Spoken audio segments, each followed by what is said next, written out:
Cursed by the old gods in Bethany, we're 5 immortals doomed to walk the earth until we complete our 1001 tasks. After centuries of having our memories sticked around, we're to complete our destiny and die. We are, for now, the Immortals. It's episode 57. Hey! Woo! Pretty sure it's another prime number, which is always cool. I think it is, yeah. And this is our Christmas extravaganza. So it has nothing to do with Christmas. Yep, Not even a little. most podcasts take this week off, but since we are having our non-lives threatened, how do you call having your lives threatened if our lives aren't being Our threatened? deaths are threatened. I guess Well, so. No, Well, just torture, threat of torture. Just threat of torture. Yeah, that's By really it. Bodily injury. an And... immortal evil being who's trying to use our reviews for some sort of, I assume, apocalyptic takeover. That Sounds seems right. about right. Yeah. Ooh, that ties in with the show we're watching. I know. We are always topical on What? the show, as we don't review a Christmas film in the slightest. Yeah. Or even a New Year's film. Nope. But, anywho, I'm Austin. I'm Adam. I'm Sarah. I'm Leigh. I'm Pedro. And we are right now scattered all across the country, as we've all been celebrating the holidays in our different time zones. Just 2 different time zones, I suppose. That's just 2, yeah. Like it typically is, but it doesn't matter. We're here to do a show, because our show is very simple. As I said earlier, we've been cursed by Bethany to review all the 1001 movies, albums, food, songs, children's books, and TV shows that one must consume before they die. Our reviews seem to be, powering her in some way, and we do it out of fear. Yeah. So, yep, every week, Adam gets possessed by an intern of Bethany, who gives us our next number, which we then go to these published books, and we pick the corresponding entry. This week, we are assigned 531, and the movie this week is The Last Picture Show. The album is Color by Numbers by the Culture Club. The food is goat. The song is Kings of the Wild Frontier by Adam and the Ants. The children's book is Warrior Scarlet by Rosemary Sutcliffe. And the television show is Millennium. Let's get right into it with The Last Picture Show.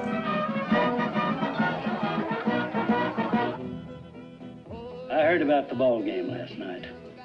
121 to 14. Must be pretty near a record. What you think he'd do if he found us? Shoot us, probably. But, Mama, it's a sin, isn't it? Unless you're married, you know I wouldn't do that. Don't be so mealy-mouthed. Tough it out. You gotta be men like the rest of them. Ain't none of you pretty enough to be women. Now, you boys can get on out of here. I don't want to have no more to do with you. I've been around that trashy behavior all my life. I'm getting tired of putting up with it. Anarene, Texas, 1951. Nothing much has changed.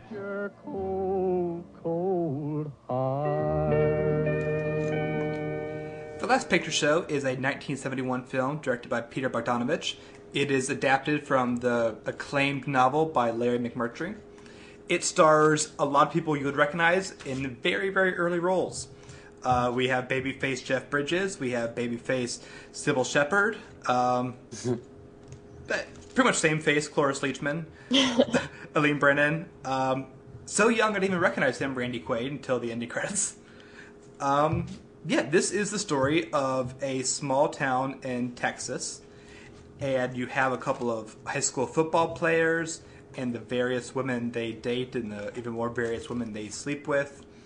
And essentially you just have boredom all around. You have boredom and attempts to alleviate the boredom through any kind of interaction they can have. This is a very interesting film. It's set in black and white. Who was the first time seeing this film? I never seen it. Mine too. All right, that's everybody. Oh my god. Wait, was it your first time seeing this too, Austin? No, I've seen it before. Oh, of course. I've seen everything. Don't worry about it, guys. I've not seen the sequel, but There's a sequel? There's a sequel? Yeah, it's called. But this is The Last Picture Show. What is it? Whoops, JK, there's a picture show? Yeah, it's called J.K. There's a Picture Show. No, it's That's called weird. It's called Texasville, which is also based off a novel by McMurtry and also directed by Peter Bogdanovich, but also have people reprise their roles. but I've never really felt like Weird. seeing it because reading Why? the 3 sentences on Wikipedia, it looked bad. Jeff Bridges is now an oil tycoon. He comes back Why? 30 years later to see That's so Sybil dumb. Shepherd. Yeah. That sounds dumb. Let's start with Pedro. Sure. Pedro, what do you think of this one? It's all right. All right, Adam, what did you think? Ah. No, what did you... Did you get the feeling of this Texas town? I got the feeling of boredom. It was a kind of annoying. It was too slow in the beginning, guys. I found it real hard to just keep up, pay attention, because it was like, I was like, okay, guys, I get it. This is some tiny-ass Texas town. There ain't shit to do. Apparently there's only 5 people that exist in this town, and there's 3 places to go, apparently also all owned by the same dude. Like, it got better as it developed, which was interesting. Seeing, like, what happens, what arises out of crappy small-townness, but it took a little bit for me to get hooked in. Overall, I liked it, though. It's kind of interesting, if I remember correctly, the opening begins with so much of the town. You see the buildings and whatnot. And the first person you see after a long time, it's just a guy in the middle of the street sweeping. Yep. This is a town consumed by dust.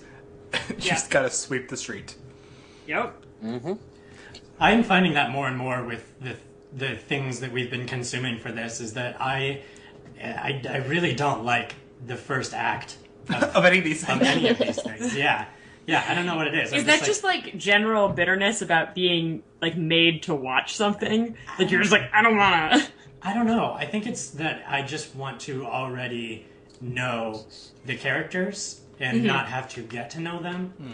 But in some ways, I think that this film, you already know who these people are. They're like dead end jobs, like athletes in their last year. Like, I mean, we saw it in Friday Night Lights before, so we know these types of people. I described this to Austin as this is like Friday Night Lights, but without the football or the coach. So basically, it's just a Texas town, and it's sad. Yeah. Yeah, the film, it took a little bit for me to get into, but I still liked it because I think just it's such a beautiful looking film. It is very pretty. That, like, even as you just, like, watch these, it begins with these 2 guys kind of walking around and everyone criticizing them for not having a good tackle game. Yeah. Just kind of like the way they just approach adults and then walk away annoyed and just kind of go back to actually allowed to be a child for a second before getting criticized by adults for not playing your high school game right.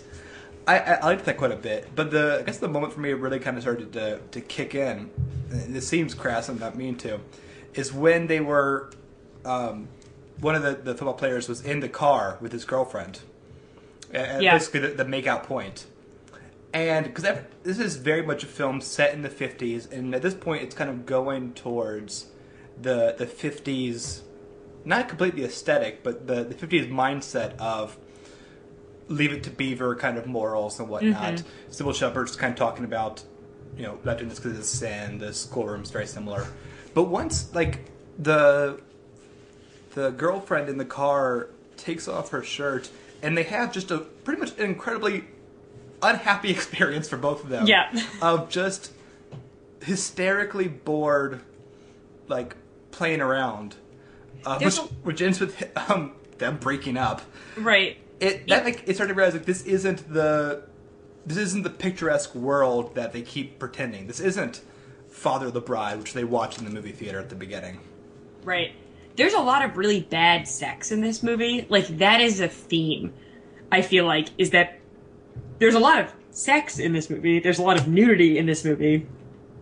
All of these people clearly need to find other people to have sex with than the people that they're having sex with because it's causing trouble. But it doesn't... I don't think I can think of a single sex scene where it looks like both people are enjoying it. Like, there's always something wrong. And it's not, like, and it's not that they're rape scenes or they're, like, exploitive. It's just, like, no one is, like, happy. And the sex doesn't make anything any better. And that was something I really liked about the film, was sort of that meditation on the way that sex is a distraction from life, and that, you know, these people's lives are really shitty, and that the sex is a distraction, and it's not a very good one, and they sort of keep pursuing it, even though, like, it really doesn't seem to do for them what they need it to do. That's why I like Sybil Shepherd's arc so much, is because... Is she JC, the main character? I don't know characters' names, but yes. Yeah, she's yeah. the young girl. You know, early on, her mom gives her the advice, which is kind of atypical parental advice, but it actually ends up being good advice, I think, which is don't just stay with that guy because, you know, you think it's the right thing to do. You're going to get bored so quickly. And kind of so boring. She's basically recommending, you know, go out there, play the field a little bit.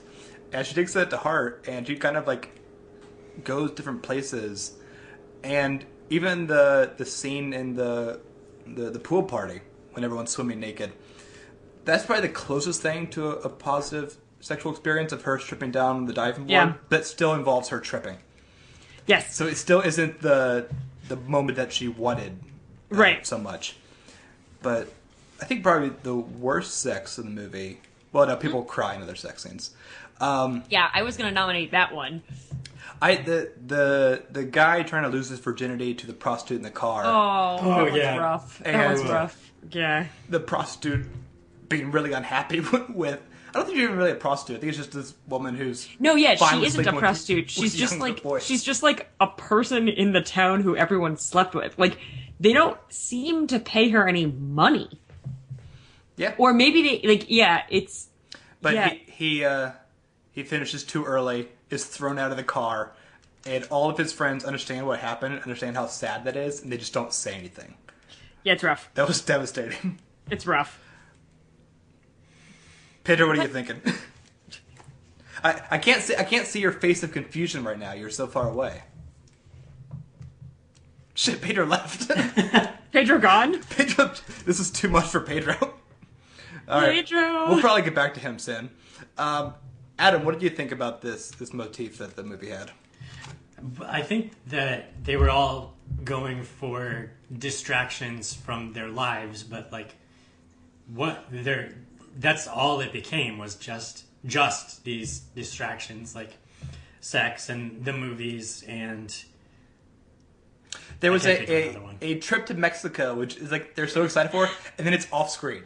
Yeah, I know. I really liked that. Coming back. And it only brings them unhappiness. Like, it only is, like, the girl being like, I hate you now. Like, I don't know what you did in Mexico, but clearly, like, I'm not good enough for you anymore, or I'm too good for you, or something. Like, their trip to Mexico brings them no joy. It does not make them happy. Very similar to Friday Night Lights Season 2, with the ill-fated Mexico subplot. Yeah, that never happened. I don't know what you're talking about. Friday Night Lights Season 2 isn't real. There was one moment in this movie that it was like one shot, and it just made me think, like, holy cow, these people's lives are so mundane. It's kind of like they're doing all these things, but it's adding up to nothing. And that's kind of everyone's lives. Yeah. And so I kind of looked I looked at, it was a shot of the main character, and I was like, that is just... Hello. Oh shit, Pedro's back. Oh, thank God, okay. I was talking so much and you guys just interrupted me. Wait, really? No, not that much, but a little bit. Oh no, wait, so was your experience just you talking and all of us ignoring you? Basically, and then it's so sad. Pedro, we lost Pedro. I was like, wait, what? I'm imagining Pedro's room in black and white right now. Oh yeah, for sure. But no, you guys basically said it all, so nothing to add yet. Oh. Doing great, guys. I mean, I do love the title of the film and the way that the film is all about the decay of these, what little they have in the way of institutions in this small town, sort of slowly falling into the dust. Sam the lion, who owns everything to begin with, and, just never, like, everything any semblance of even the very basic, like, very low level of happiness that people had, by the end of the movie, it's sort of like gone. And it's like, okay, well, what do we do now? But never in like a despairing way. It's just sort of it's very much like a slice of life kind of movie. She's like, yep, this is a thing that's happening, and it sucks. Well, it's kind of like the ice storm, but with less despair. In the ice storm, everyone's cheating on each other. Because that's all there is to do. I feel that comparison. That makes a lot of sense to me. That's so funny, because I thought about Rebel Without a Cause the whole film. No. Also an interesting parallel. I think for this one, like, being in stranded Texas, middle of town, nowhere, everyone's just like, yep, that's life, that's normal. Whereas, stuck up New England, whatever, people try to hide it and pretend like they're better than what it really is. I kind of liked the other side that this movie showed of the same thing. Yeah. So those are two films that we have reviewed in previous episodes. That's why we brought them up. But yeah, the Ice Storm really is also one that kind of goes against the public image that they're so desperately trying to put on. Like, this is a successful life, this successful family. In reality, it's incredibly sad and very unfulfilling. I thought Cloris Leachman, who, at this point, best known for Mary Tyler Moore Show. Had that happened yet? Close to, at least. She's very much a comedic actress. Which one is she? She is the older woman. Ruth. Ruth, yeah. Yes. Okay. Yeah, she's incredible in this. Yeah, she is. She's really good in this. She won the Academy Award. She did. Oh, did she? Yeah. Oh, for this role? Yeah. For, I assume, supporting actress? Yep. No way. Cool. He also won Best Supporting Actor. I forget for who, though. Huh. Also, we have not yet talked about the fact that Jeff Bridges is a baby in this movie. He's so young. He's a baby. I kept trying. I was like, which one is he? Which one is he? Which one is he? And then he opened his mouth. I was like, oh my god, it's him. And No, then you it's can so see funny. it, like, in his mouth and eyes and stuff. But he's so cute. I want to pinch his. baby. I want to pinch his little cheeks. I know, and I'm so Jeff Bridges is one of those actors who only exists in a bearded, older, rugged place in my mind, and so seeing him young was very entertaining the entire time. Was this his big break? This was a big break for a lot of people. It really got him noticed because a lot of them were unknown at this time, except for Elaine Brennan and Cloris Leachman. But I don't know, biggest big break. He has Tron coming up. I guess. Okay. But yeah, I don't know. Any final thoughts? I think we've done well about this film. I don't think Leigh this said is actually anything so. else. This is Leigh this wasn't is able to see absolutely. this film. So I this made the is- decision to watch Force Awakens instead, and I do not regret that decision. I would note this actually is Jeff Bridges' big break. His previous two movies, he plays himself as an infant, and then he has a small role in a movie no one's heard of a year earlier, and that's it. So this is his big break. Yeah, this film was nominated for Best Picture. Yeah. He was nominated for Best Actor. It's true. Which is kind of crazy when you think. Have you ever heard of the movie Halls of Anger? Because I definitely haven't, and that's the only other thing he's in before this. I guess the last thing we should kind of say before we wrap it up is I think we've really done a good job articulating what the film does and what it's all about, but we've kind of forgot to say whether we liked it or not. I really am engaged in this film, and even though the boredom is almost too effective at times, I think that's a positive trait of the film. That's fair. I liked parts of it. I was way more engaged. Like Adam, I was way more engaged by the end than I was at the beginning. It's a slow burn kind of film. It is. And you have to kind of be willing to be in for this kind of movie. Like if you were like, what I really want to do is sit and watch the slow decay of a Texas town in the 50s. That's really what I want to do with my evening. This is the movie for you. Mm-hmm. And I have those evenings sometimes, occasionally. Not often, but occasionally. Yeah, I live with Sarah Sheets. When I need to see a decaying Texas town, I go, I don't own this movie. I'm sorry.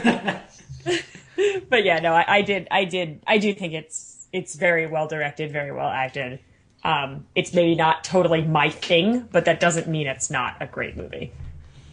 Yeah, I think that the direction and the acting really captures the boredom in an interesting way, which we can't always say about a lot of things. Like Faces. I was going to compare this movie to Faces. Yes, Fascinating. where I feel like the boredom and the ennui is just perfectly communicated, so you also feel boredom and ennui. Where this I was like more engaged in, like, oh, like, how is this all going to work out? Like, who's going to end up with who? And, you know, is this going to end in a scream or a whimper? And I was more engaged with this. But I really hated Faces, to be fair.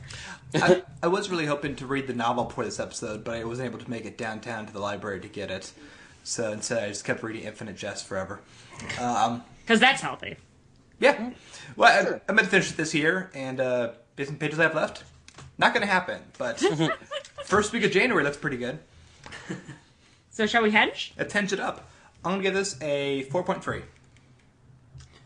3.8. 4.4. 4.2. 3. 4.3. I go back. I'm sorry, I changed my mind. 4.3. It is always fun to type this into the spreadsheet while listening to the show, because I type in Pedro's thing, then I edit it over and over again as I'm listening to it. But anywho, and Leigh will be able to give her review next week. And that's the last picture show. Well, actually, before we move on to the album, since we're in the movie section, Leigh, do you want to say just a few quick words about Carrie Fisher, since that was a bit of your distraction from this week's movie? Yeah, I have a weird, really close relationship to Carrie Fisher, even though I've never met her, and she does not know that I exist. So, I wrote up a big thing on theartimmortal.com that you can go check out about why she's so important to me, and how she's kind of like guided my life for the past year, which is another really I explain it all. Go check it out. I don't want to get too much into it because otherwise I'm gonna start crying, and that's the last thing I want on record is me crying on air. So, but yeah, she's awesome. She's a badass, and she drowned in moonlight, strangled by her own bra. So, yep, absolutely. That's how she died. I could tell that Adam has not read that passage yet because he looks very confused. No, I'm just waiting for the perfect opportunity to throw my prize down on my plate. So that was apparently, and I did it. And also, something I learned about Carrie Fisher after her passing this week was that she was a major script doctor for a number of movies, including Hook. Yes, including the movies we mock. Well, I tried to mock innocently. You mock. The rest of us love it. Well, I think only Leigh listened to last week's episode. And it was great. And what I did at the ending. So, what'd you do at the ending? Gotta listen to it. Yeah, it's great. You should listen to it. It's perfect. So, that is the Last Picture Show. It is available. It's on Criterion in a cool box set of movies from this time, like Easy Rider and such. It's available to rent on Amazon and YouTube. Director's cut, by the way. Did anyone not see the 2 hour, 6-minute long one? That's one I saw. Okay. I think it is like the definitive version, because I think it was cut because of like censors and such. That makes sense, yeah. But, yeah, that's Picture Show. For boobs? No, I think just like uncomfortable likeness, but they didn't cut out like a third of the film. I don't know. Wikipedia has a breakdown of what scenes were cut. Anywho. Speaking of, I don't know, censorship and controversy, what album did we listen to this week? We listened to Color by Numbers by The Culture Club.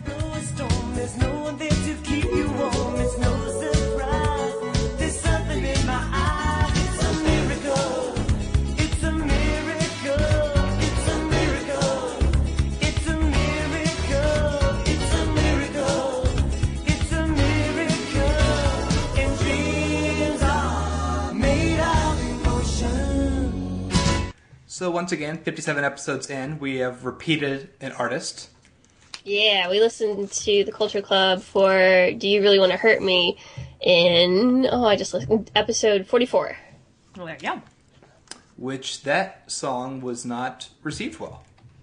No. Do you really want to hurt me? Except by me. Oh, that's it. Okay, which explains what the way that I feel this conversation is about to go down based on my conversations with people. Wait, I'm sorry. Pedro, did you forget what song Did You Really Want to Hurt Me was?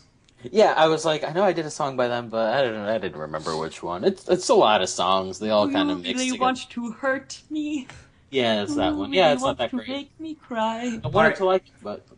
Okay, well, listen Leigh, to our review. Why don't you ease us into this album? This is the Culture Club's second album. It came out in 1983. They decided to make a second album after their first album was so well received with the single Do You Really Want to Hurt Me? And they had a couple other really good songs on that album that made, top 10 records around the world, and so they did this one. And this one was also well received, and I don't know why. Y'all are crazy, but okay. Okay, so I have a friend who is very obsessed with the song Karma Chameleon. It's a fun song. Chameleon. That song I really like. So I do like that song. I don't know if it's because of Stockholm Syndrome, because without warning, he'll just grab the PS4 controller and start playing it on YouTube. This makes a lot of sense to me. But I do like that song, but it's almost like that was the one-trick pony, and then they kind of repeated that trick for 9 more songs. And they're all great! Nope. Because Karma Chameleon is catchy, a nice tune, and just repeats the title roughly 35,000 times in 3 minutes. And then every other song on the album does the exact same thing. Yeah, yes, it does, and it's great. No. I mean, the next song is called It's a Miracle. It's a miracle. And then Guess they what sing, guess what That's the what it lyrics does, are. yeah. It's a Miracle over and over and over again. It's a miracle. That hurt the most, I think, for Miss Me Blind. That song was rough to me. That was barely a song. Same with Mr. Man.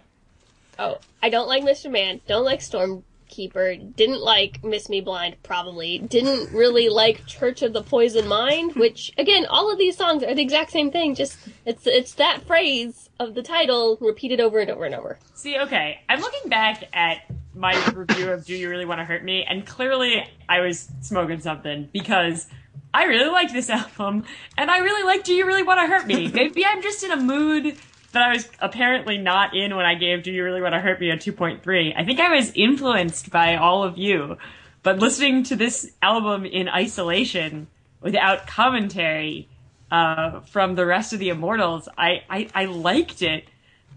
I can't say that it's good, but I liked it. Like, I feel like I could never be, like, unhappy listening to this album.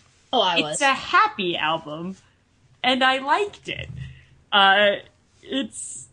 That's about all I've got. I mean, I don't, because I can't, in a lot of ways, I can't defend it. Like, you are entirely right. They do the same musical trick over and over and over again. The lyrics are very straightforward and pretty, not particularly creative, or at least a one-trick pony. But I listened to this, and I enjoyed it. It was fun. And I am not unhappy that I listened to it. I also note, it was very popular when it came out. It was the number 1 album in the UK, but it was also the number 2 album in the US. Like, sometimes we get these weird British albums. Like, this was for real. And it was well reviewed, and even, like, there'll be music reviewers who will go back and, like, review older albums, and that's what, like, a couple people did that with this one, and they're still like, oh yeah, it's kind of overprocessed, and it's kind of boring, but it's still really great. I'm like, no, it's really not. No, like, I was into it, though. I really liked Church with the Poison Mind. That's another one that I really liked. But I think I get this. It's I can see how it was new when it came out. It doesn't sound like a lot of other... There's a lot of other things that sound like Culture Club. I don't think that Culture Club sounds like a lot of other things that came before it. So there's that. But I really like it. It's got a sort of poppy joy to it that I enjoyed a lot. That's about all I've got, because I have trouble explaining why this is actually good. So maybe it's not, but I liked it. This may be too big of a question, but this is what I kept thinking about while listening to about the 3rd or 4th song. What is the purpose of a song? Wow, man. Oh, Jesus. Because, wow, man. Like, I always took it as like a 3-4 minute way to kind of convey a story or theme or rhythm. Culture Club seems to take 10 seconds of creation and then expand that for 4 minutes. You want to hear what the Culture Club frontman says that Karma Chameleon is about? Because it's great. Vietnam? Yes. No, the song is about the terrible fear of alienation that people have. The fear of standing up for one thing. It's about trying to suck up to everybody. Basically, like, if you aren't true, if you don't act like you feel, then you get karma justice. That's nature's way of paying you back. Does it say that? I love it. I love it. It's so dumb and I love it. That is the... Oh my god. Nowhere in the fucking song does it say anything even remotely close to that. I know. Tokyo Olympiad's way clearer. Yeah. Its message. Oh, also, the only reason that it was not the #1 album in the U.S., by the way, is because what it was behind was Michael Jackson's Thriller. So people really liked this album. It just came out at the same time as Thriller. Or was it that Thriller was so great and it created kind of a musical void that this was the next best thing? Because that's what I'm going to go with. Maybe. Okay. Yeah. Yeah.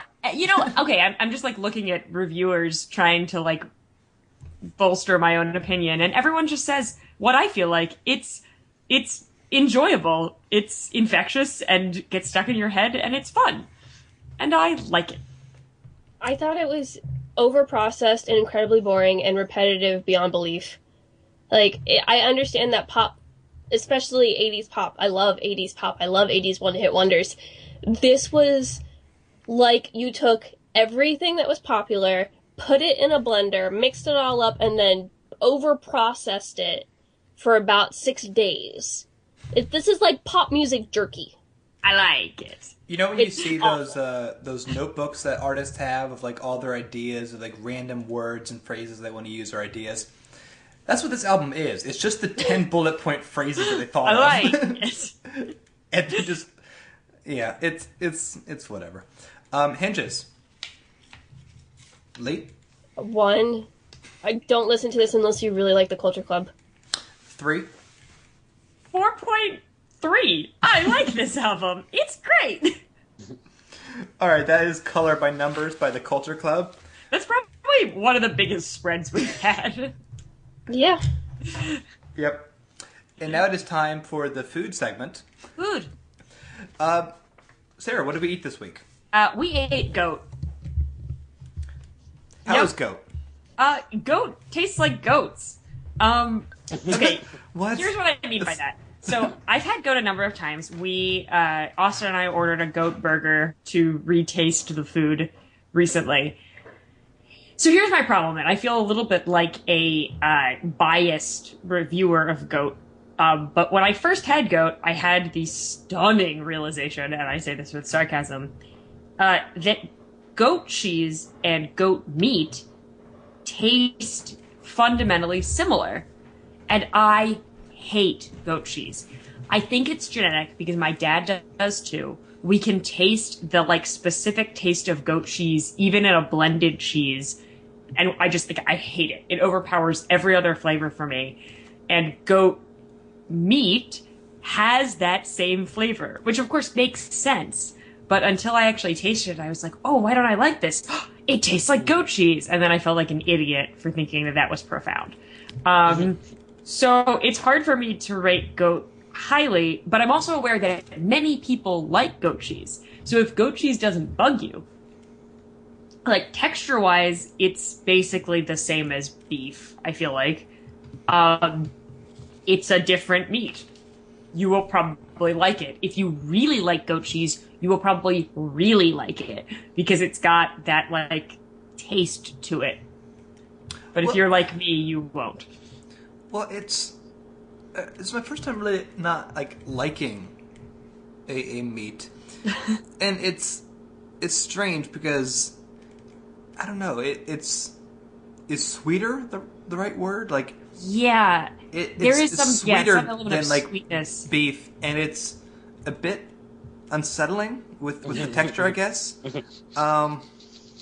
I think it's partially because I'm used to tasting that taste in goat cheese, and it's very strange. But I think we're identifying the same flavor. There is it's a sweetness sort of.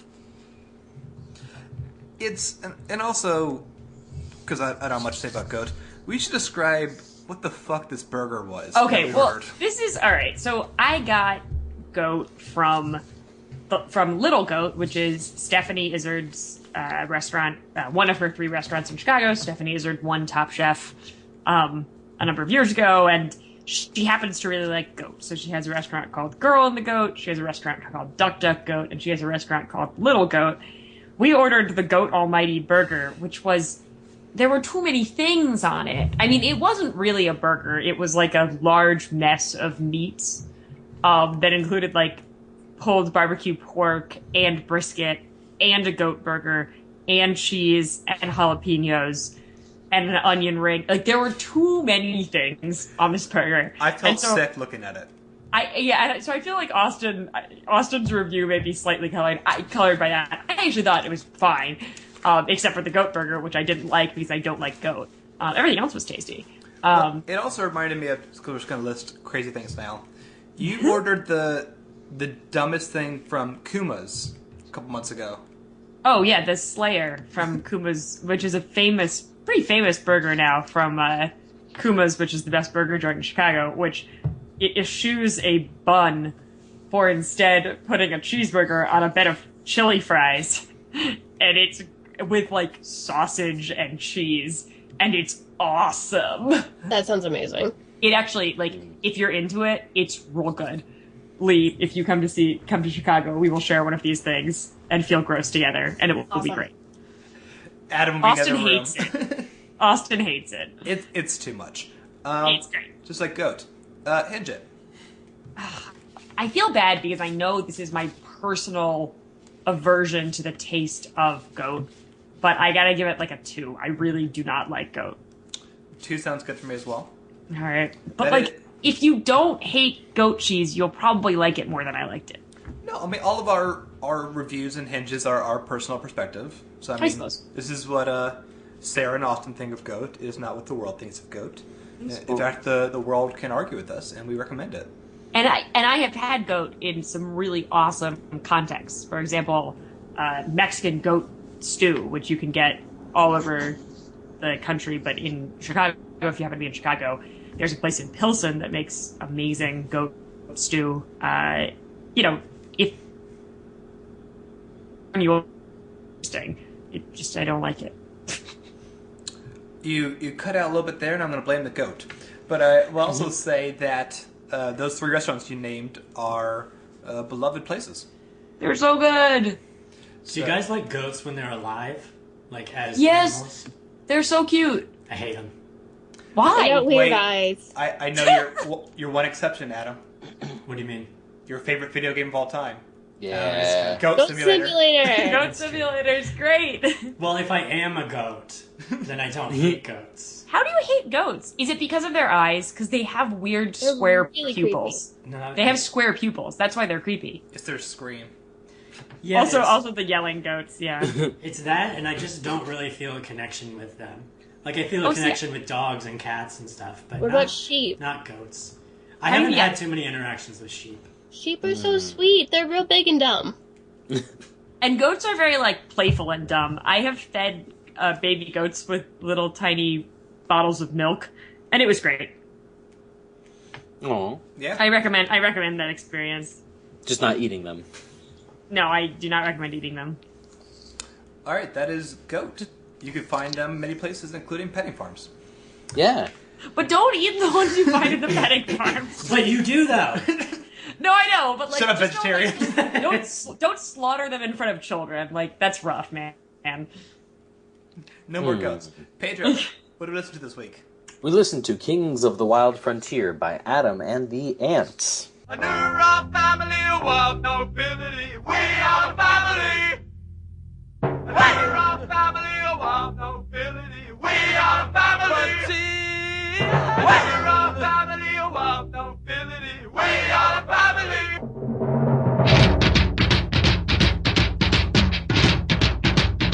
Kings of the Wild Frontier was an album actually released by them. Came out in 1980.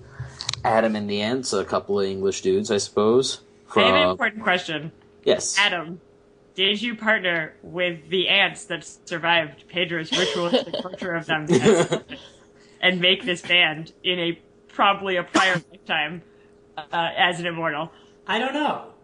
Because our memories are not our own anymore. That's my headcanon. I choose to believe that. I mean, I'm cool with that. They deserve to rise up and recompose after the massacre. It was awful. I'm a rehabilitated man. We have so much mythology for this show. Oh, yeah. It's a review show. That's also, like, real. No, I meant, yeah, screw it, Pedro. Pedro, describe this song. It's a song.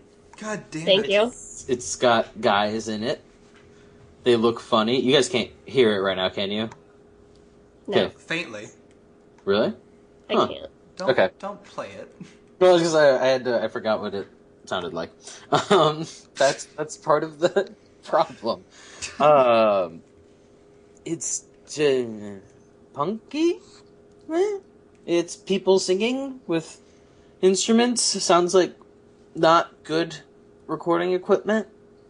Sounds dirty and meh, but fun still. Like, everything about it, if I look at it and examine it, I don't like, but I like it. It was kind of punky in like a campfire sense. Yeah. Like you're at camp and these guys have worked together, like want to perform something, and you go, "Oh, that's good." Like that exceeded campground expectations. It's like, a garage band that you hear at your high school, whatever, while they're playing, and it's pretty good. That's not bad. Okay. Yeah. So I have a problem with this song that's not actually a problem, but I'm wondering if anyone else is having this problem, which is I actually liked the song fine. I agree. I think it's sort of a cool, like, it feels like an underground punk song, like something someone recorded it in their garage, and you're like, oh, that's actually decent. Yeah. But every time I read the title, I think of the Davy Crockett King of the Wild Frontier song. Oh. And so I can't remember. I have a lot of trouble remembering what the real song sounds like. Is there more than one Davy Crockett song? Davy Crockett. Okay, so that Wild is the one. Frontier Oh, is okay. the one that I know. I didn't know there were more words after Davy Crockett. Yeah, those are the words, which I assume it's a reference. But anyway, these are my my feelings. Well, now I'm hoping he charged into, like, every room, field, whatever, singing that opening. Yeah, I hope so too. He must have. At least had, like, a small entourage behind him. I thought this song worked better on repeat listenings. Yeah. Yeah, I agree. It's a little abrasive at first. Yeah. It takes you a little while to sort of fall into it. So- Go ahead.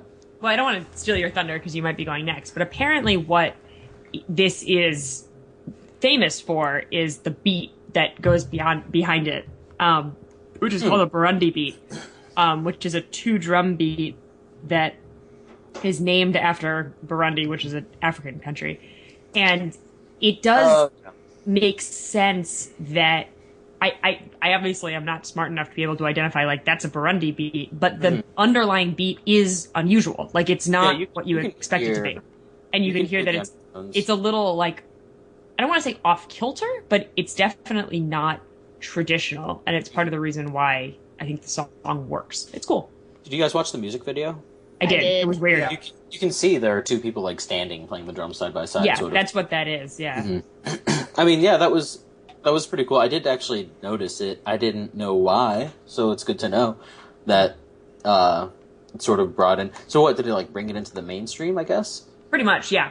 Yeah, pretty much it brought it into the mainstream. That was their thing that they did, was this Burundi beat. Good deal. What do you think the lyrics, I feel beneath the white redskin suffering?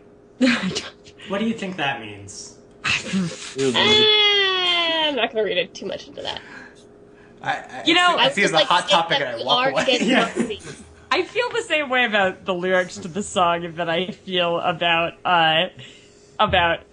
Africa by Toto, a song that I absolutely love, but is also not okay. Yeah,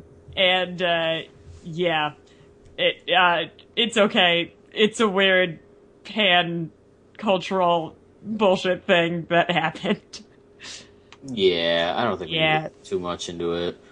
Let's be clear. When I say we need to not read too much into it, it's no, these lyrics are super not okay.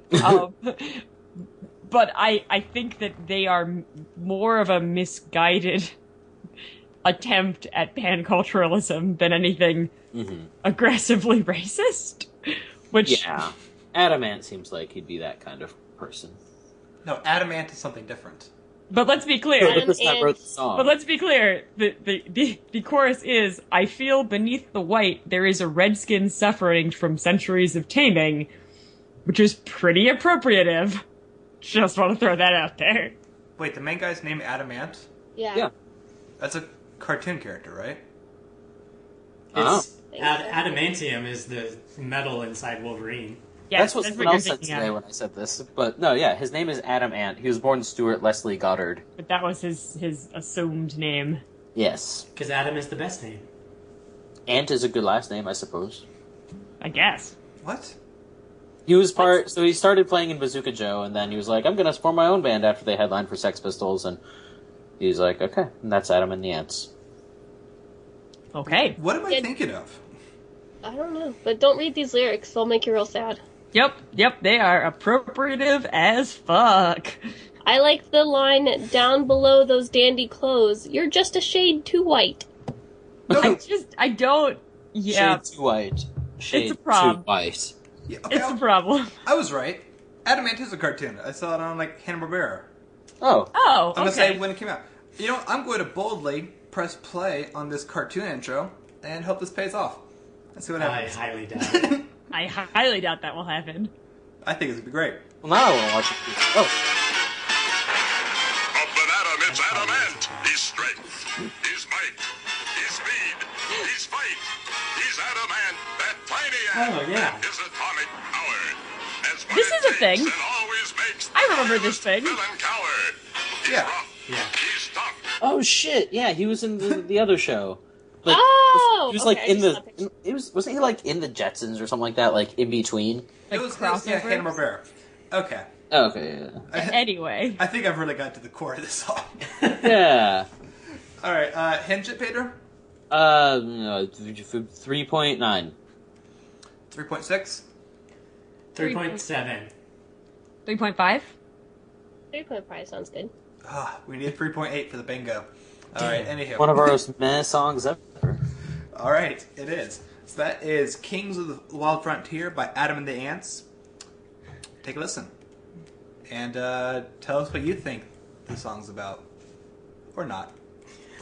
Anywho, speaking of the frontier. Of white people. Yeah, speaking of white people. Oh! No, the character is Atom Ant. Like Atom. Yeah. Oh. Yeah, because he's super small. Yeah. The musician is Adam, like Adam. I know, but if you have a very same Indian thing. accent like me, same word. Okay, yeah, fine. It's cool. All right. Adam, what did we read this week? We read a children's novel, or young adult novel, called Warrior Scarlet by Rosemary Sutcliffe. And she is a pretty prolific author. I don't think I've read anything else by her, unfortunately. No, I haven't either. And also, unfortunately, after reading this, I don't have much interest in reading anything else. Me either. This is about a young boy in the Bronze Age in Europe who has a limp arm, I guess you would say. Like, it's unusable. His right arm. And he's trying to be a warrior in his tribe. And with just his one arm. And so it's about his trials of getting there. And the main trial to become a warrior is that you have to slay a wolf. Mm-hmm. And a big, like wolf hunting event. Just like a ceremony. Yeah, not just like on your way to camp. Yeah. Yeah. And I won't spoil it. You're fine, man. Okay, I will spoil it. He doesn't, and he doesn't slay the wolf. A friend helps him to hurt the wolf, and he goes to... he is then, if he's not a warrior, then he's kind of outcast by the tribe, and he goes to this group of farmers, essentially, but they're called half people. And he starts to farm, and then he eventually kills the same wolf that was after him before. So that's the whole story. It was just it was long and trudging, and a lot of actually pretty decent descriptions of landscape and weather. I found that so boring. It is, but she's very precise with her wording, I suppose. I guess, but in the sense that the story won't continue for about 10 pages. Mm-hmm. Yeah, there are like 4, I think, events that happen in the book, but it's like 215 pages, so... Like, I actually thought the whole wolf thing was great. I was really kind of thrilled that he didn't succeed, because he had really good drama. Because up until then, he had succeeded at everything. In a really boring fashion. Yeah. But this is like, I don't know, page 130, 150 when this happens? Yeah. Yeah. And then just a lot of, like, group bullshit of, like, well, you're worthless. Yeah. You're just a piece of shit because you didn't kill that wolf. I found it to be a very dull book. And it was a real trudge to get through. And we don't really kind of talk about this because it's not really our place to, but, like, I just can't imagine a 10-year-old reading this and liking it. No. Like, it's not that, like, we're thinking of all 10-year-olds with the ADD culture kind of thing. It's more of, like, we're finding nothing out of the super long descriptions of setting. Right. And also, a really kind of dumbed down look at the Bronze Age. Yeah. That scene when they, like, encounter iron was so stupid. Yeah. They just hit an iron knife and a bronze knife together, and the bronze knife chipped right away. And everyone was like, holy shit. That's definitely how it went down in the actual Bronze Age. It was like a terrible sci-fi story because their true dialogue like, what is iron? Yeah. It was so embarrassing. I'm like, this doesn't feel authentic in the slightest. Yeah, and they talked about the magic surrounding iron. Yeah, it's just... It was bad. Yeah, it's... This... So, talking in about, like, I can see the white on the outside, the red skin screaming inside. This is a white woman writing a historical fiction about an ancient tribe, non-white tribe. And so it just doesn't ring true to me or appropriate, I guess.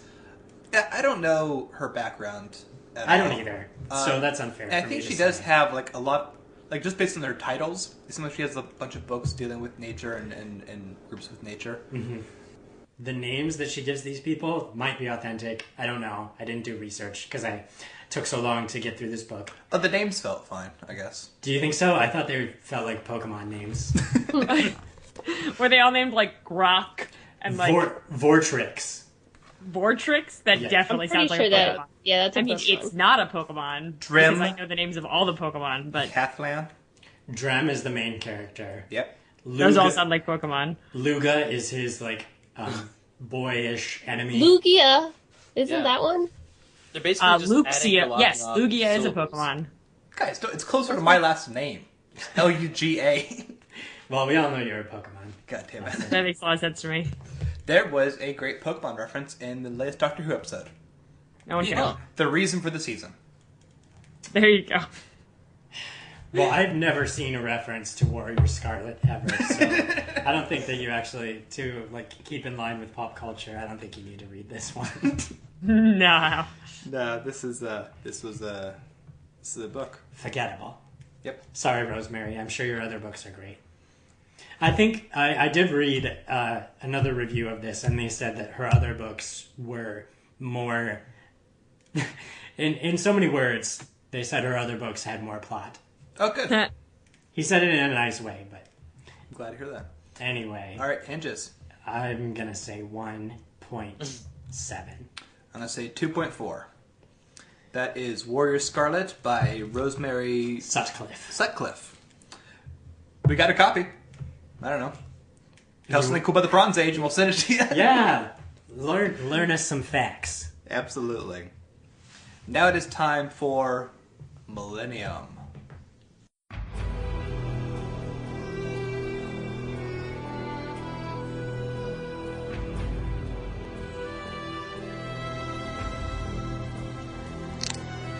it's so strange how the randomly assigned numbers, we assume randomly assigned, works for us, because in 57 episodes, we are now reviewing both Chris Carter shows.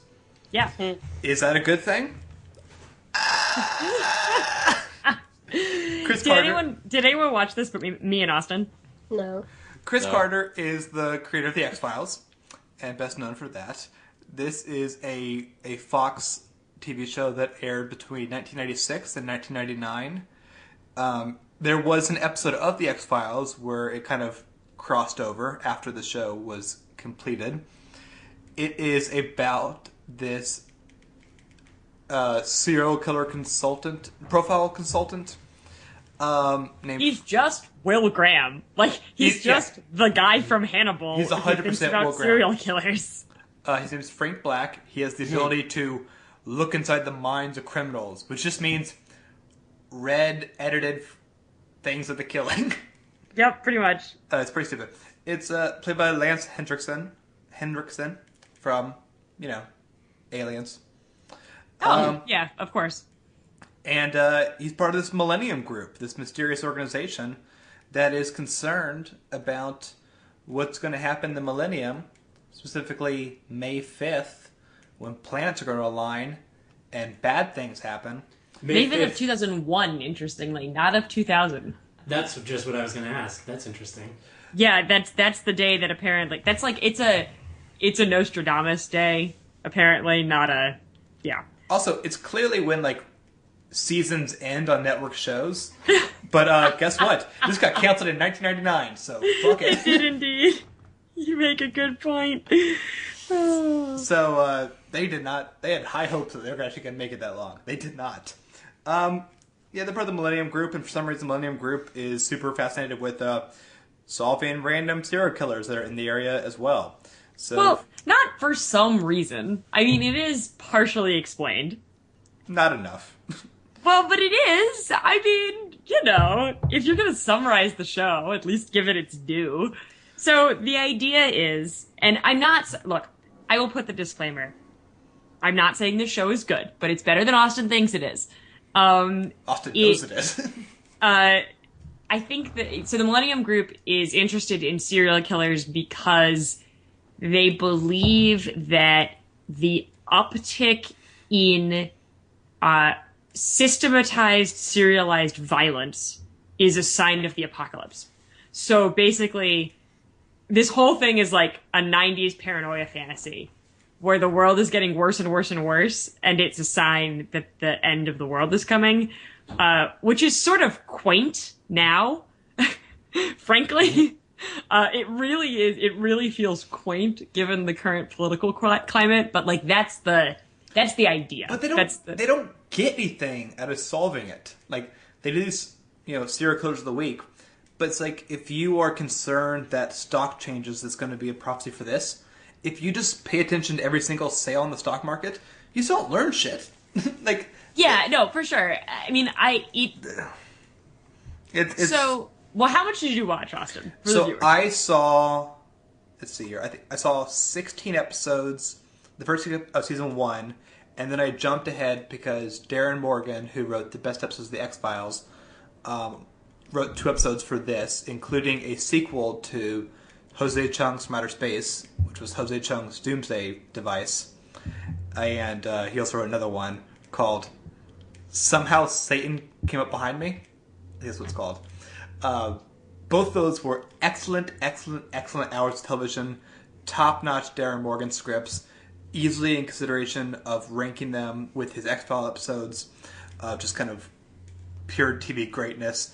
And then the other 16 were boring garbage. And I watched one of the Darren Morgan ones. I jumped ahead, but I also watched about 20, maybe 22 episodes of the first season, and I jumped around a little bit. So I skipped a couple early in the season, but I watched a lot. I watched all the way through the first episode of the second season.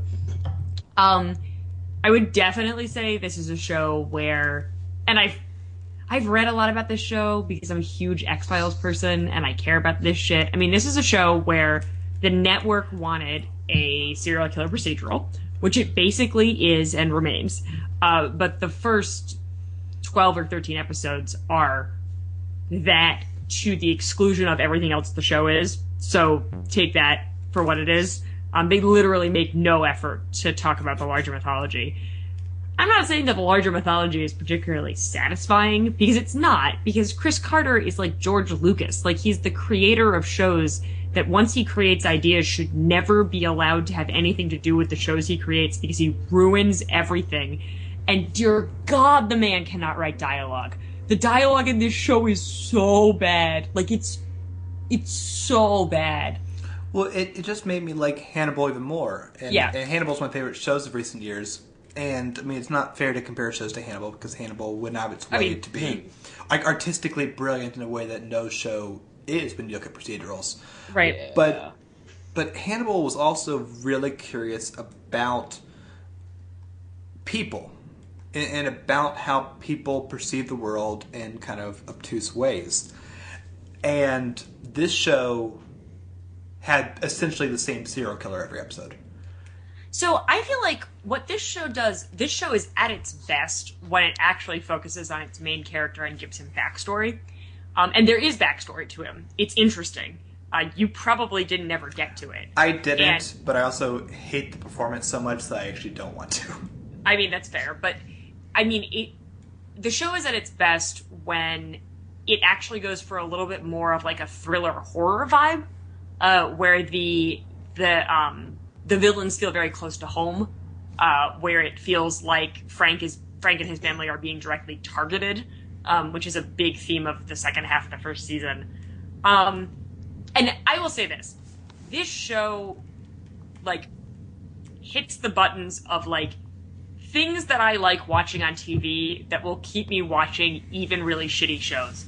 I like serial killer plotlines. I like stupid, like, psychological profiling bullshit. I like apocalyptic doomsday cults. I like weird-ass biblical references. Like, this is my stuff. It's why I'm into the X-Files. It's why I'm into this. It doesn't mean that the show is particularly good. Mostly, its biggest problem is that it's extremely self-serious and doesn't have any of the sort of lightheartedness that the X-Files does, which really makes it a much inferior show. But if the things that I just listed off are also your thing, and you're a fan of the X-Files, like, give it a try. Some people are really into this show. I am gonna probably watch all of it, even though I recognize that it's not great. It hits my buttons. It's fun. I'm not, yeah. Well, it shows what the X-Files would have been like without Mulder. Because Mulder, I mean, the X-Files is serious too. I mean, it has bits of levity to it, especially once Darren Morgan was there and people then tried to mimic Darren Morgan. But, oh my god, Frank is the most serious main character ever, because he's just full of darkness. And his wife has to keep telling him, I know how close you are to the darkness. I'm going to do everything I can to support you because it's darkness. And he's looking at the darkness. But his, I don't know, face doesn't change the whole series. So, like, there's one scene I was watching when they're outside, and it's, like, the first mythology episode, and they got the crazy dude from Deadwood and Lord of the Rings telling him crazy shit about what's going to happen to the planets and whatnot. And they keep cutting back and forth, and he hasn't, like, blinked. So it's, like, no new information given to when you cut away to him, because he's just not responding to anything. And, like, it just becomes a joke with, like, what the opening scene is with him. Like, oh, he's playing with toys with his kid. I wonder, yep, he got the call. Gotta go back to darkness. I understand, honey. Oh, look, he's at a church because his unforeseen brother is having a baptism for his kid. The baby's kidnapped. Darkness. Darkness. It's just terrible. I think, like, it's a very flawed show. I agree, the performance is not great. It's so 90s. Like, it's so, like, and that's true of the X-Files too, right? The X-Files is all about the paranoia, the kind of paranoia we had in a decade where actually everything was going okay. Like, I mean, some of the best sort of retrospective pieces I've read on the X-Files and Millennium have been about how we only really had the luxury to think of the kinds of issues that they talk about as a big deal pre 9/11, pre-war on terror, pre-recession. Like, the 90s, everything's kind of going okay, and you have time to worry that, like, the impending darkness created by serial killers is a sign of the apocalypse. Whereas now I think we're much more worried about, like, you know, getting to tomorrow.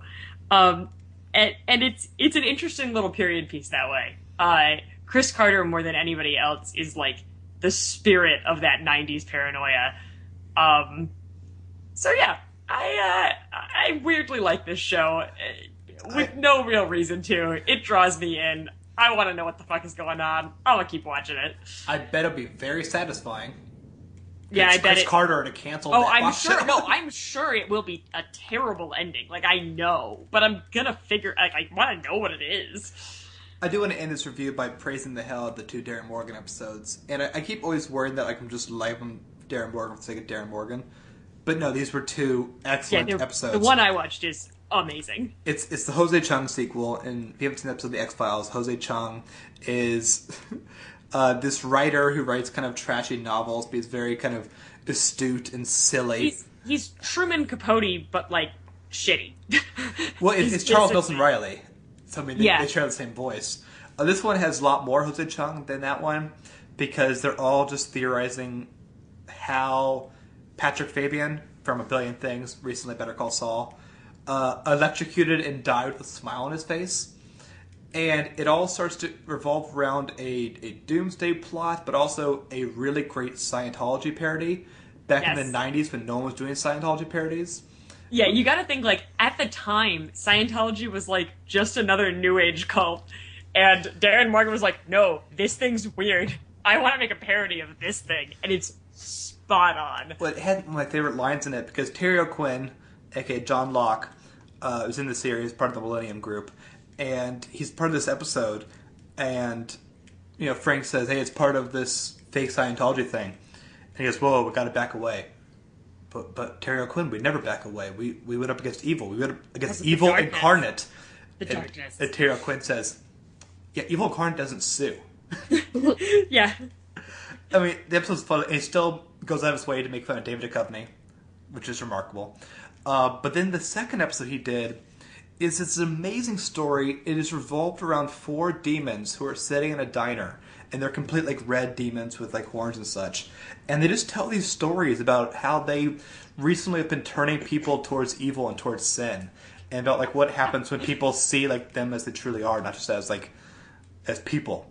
And it's funny and it's crazy and it's all tying together, and it's satirizing and crazy and emotional. It was truly an incredible thing, and it was also great because Frank is in it for about 3 seconds. Yeah, those 2 episodes are A-plus episodes of television, and truly a completely different show, because this show actually had, like, a perspective and humor, whereas the rest of the series didn't. So grumpy. So All right, let's go ahead and Hinges, 1.8. Jesus, 3.7. This is fine. All right, that is the show Millennium.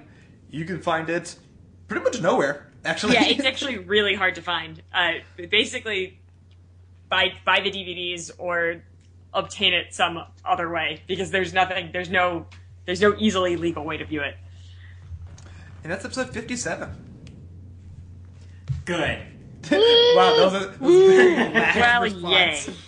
We did it. Either the cast is completely zoned out, like, oh my god. I've been sitting here trying to remember Millennium, and I honestly do not remember this show at all. Did you watch it?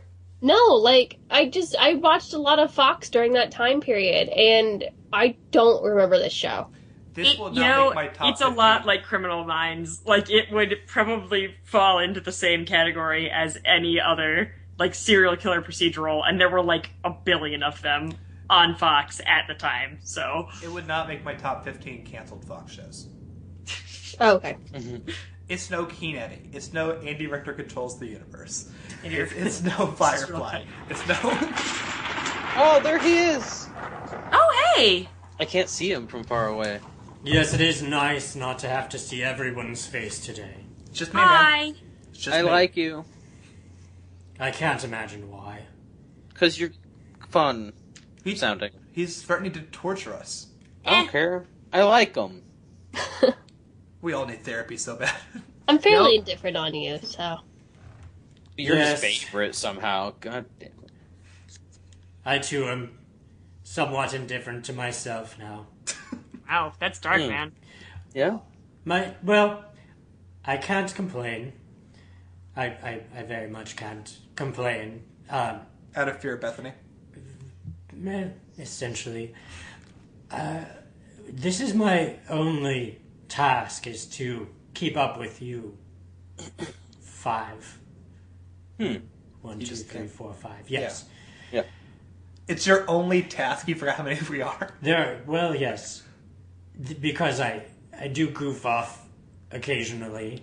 I would imagine, 6.9 days of the week. Yes. You do all pretty much run yourselves, and so I do find it increasingly difficult to occupy my time. In fact, How long does it take to come up with the number? Oh, I don't even know what your next number is right now. I just come up with it off the. It takes a minuscule amount of time. How do you know we're not going to repeat? It's a thing that I just know. Pedro, I am a god, essentially. I've sort of massive sort of. Yes, I would agree with you there. I have massive stores of information in my brain that I. Except for how many of us there are. Apparently. Yeah. Is this the intern after becoming an intern? That was a bit. After stop interning? That was a bit of an insult. A purposeful insult to you is not remembering your names, but of course I remember your names. Wait, the names weren't even brought up yet. You just the number. Yes, it's Pedro, Aaron, Chris, and Samantha. 4. Yeah, dude, again. No, that's not right at all. I fooled you again. See, this is I only goof off. This is my main task. I would just like to give you your number now and continue living, I suppose, if you could call it that. Jesus. It's 258. Huh. 258, huh? Divisible by 3. Right? Yeah. Right then. Excellent. How you doing, Adam? That was particularly dull. He was especially sassy this week. Really? Yeah. Yeah. I liked him. Like sassafras levels. All right. As we all open our books here, just keep flipping and closing wildly. The movie is Voyage to Italy. That's one of the films that Ingrid Bergman made with her husband, Roberto Rossellini.